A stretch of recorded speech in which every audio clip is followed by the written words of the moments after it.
170 अंकों की कमजोरी डाउ फ्यूचर्स में है। नासेक फ्यूचर्स कंपैरेटिवली कम कमजोर हैं, 80 अंकों की कमजोरी यहां पर दिखाई दे रही है।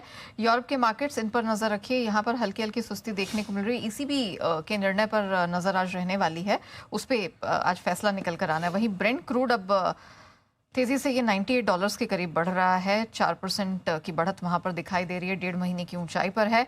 और रुपया ये भले ही आपको थोड़ा सा 2 पैसे स्टेबल दिखाई दे रहा हो, लेकिन है तो कमजोर ही, अपने लाइफ लो के काफी करीब है, पूरे 40 पैसे की दूरी पर है। $1 की कीमत $96.55। तो बेसिकली सी यहाँ 2-3 चीज़ें हैं जो आपको इस वक्त देखनी। पहली चीज़, चलिए ठीक है, सेंसेक्स की वीकली एक्सपायरी हो तो ठीक है, हो जाएगी, कोई खास बात नहीं हो रहा है। वीकली एक्सपायरी आपको भी पता है कि रिकवरी आएगी तो भी कितनी का आ जाएगी, बराबर है। 24,000 के ऊपर की रिकवरी तो अभी कोई सोच भी नहीं रहा। 23,990 का हाई बनाया तो वहाँ तक आएगी तो ठीक है, कि कम से कम ठीक है, आप बहुत बुरे बंद नहीं हो रहे, नंबर 1। दूसरा है कि सामने आपके डाउन नेस्टेक फ्यूचर्स भी ढीले ही हैं, वहाँ पर भी कोई रिलीफ है नहीं। रुपये भी कोई ऐसा खास, ठीक है, आज रिलीफ ये ले सकते हैं, आज और नया नहीं गिरा, 2 ही पैसा है, मतलब मजबूत है, तो ठीक है।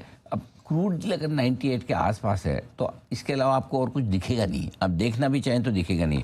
और स्क्रीन आज की ये बता रही है कल ही की तरह आज भी नेट आपकी आने वाली है बिक वाली, एफआईज की तरफ से भी, ठीक है।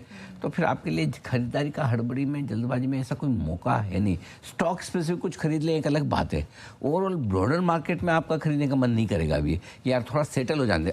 एक ही वजह से आप खरीदने जाएंगे कि भाई बार 23,800 पे जब आता है ऐसा लगता है टूटेगा और वापस रिकवर कर जाता है, तो हो सकता है इस बार रेंज को ना तोड़े।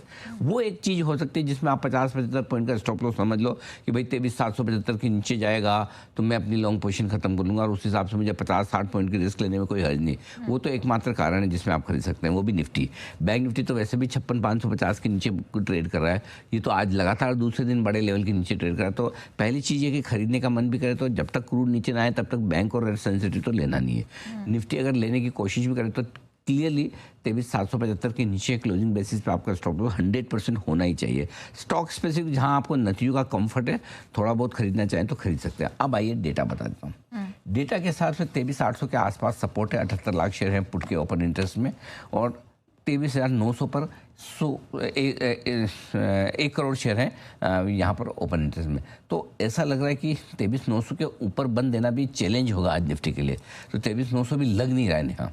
और गलती से 23,900 पार हो गया, अचानक से $3 घट जाए, समझो क्रूड 95 के नीचे आ जाए, 23,900 के पार भी कर ले, तो अभी 24,000 पर 1,70 लाख शेयर कॉल राइटर बैठे हैं, वो तो माउंट एवरेस्ट ही हो गया आपका।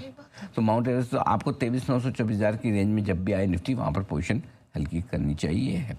हाँ, एक और चीज़ अच्छी जो है वो है पुट कॉल रेशियो दोनों का, निफ्टी का 0.76, बैंक निफ्टी का 0.73, वो काफ़ी हल्का है, लॉन्ग्स कम है, वो एक अच्छी बात है।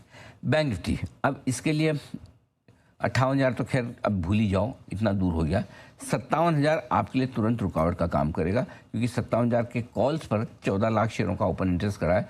सो अब ऊपर में 56,950, 57,100 के आसपास आएगा, यहीं पर पोजीशन आपको हल्की कर लेनी है। और अगर आज 56,550 के नीचे बंद होते हैं तो बैंक निफ्टी कल और कमजोरी के संकेत आपको देगा, तो वहाँ पर आपको तेजी की पोजीशन भी कम करनी है और शॉर्ट बनने के भी मौके बैंक निफ्टी में और बन जाते हैं। ये है डेटा 2:30 बजे के आपके लिए।